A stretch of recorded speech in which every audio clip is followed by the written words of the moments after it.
Assalamualaikum warahmatullahi wabarakatuh.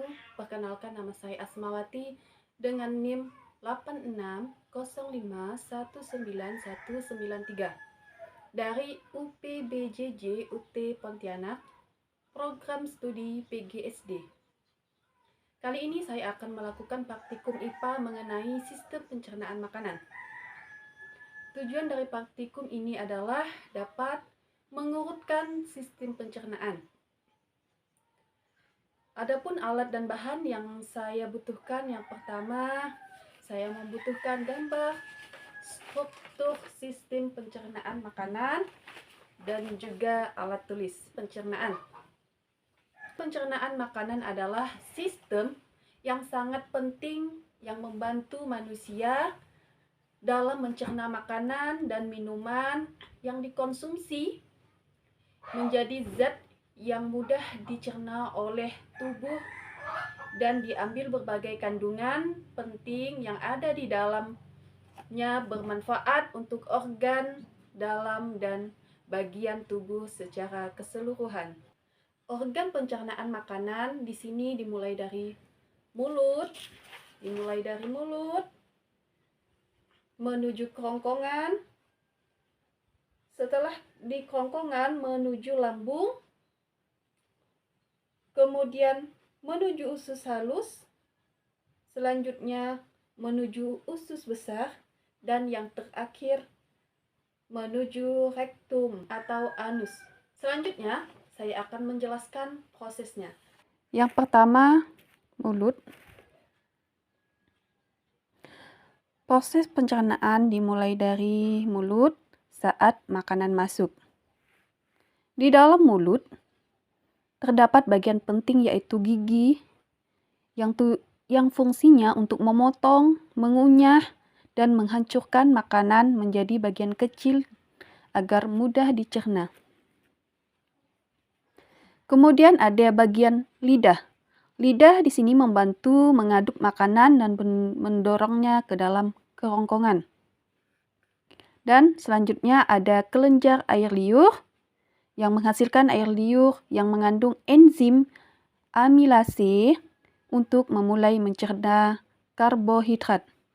Kemudian setelah makanan dari mulut, kemudian menuju fagus atau kerongkongan. Sini kerongkongan. Setelah makanan ditelan, makanan masuk ke dalam kerongkongan. Kemudian makanan didorong menuju lambung oleh gerakan peristaltik, yaitu gerakan meremas-remas otot kerongkongan. Proses ini berlangsung secara otomatis. Makanan akan dicerna di lambung. Sini lambung. Lambung menghasilkan asam lembung atau C1 yang berfungsi membunuh kuman dan membantu pencernaan. Enzim pepsin mencegah protein menjadi bagian yang lebih sederhana. Di lambung, makanan berubah menjadi bubur makanan yang disebut kimus. Kimus atau makanan yang sudah menjadi bubur tadi kemudian masuk ke usus halus. Di sini terjadi pencernaan lanjutan dengan bantuan enzim dari pankreas dan cairan empedu dari hati.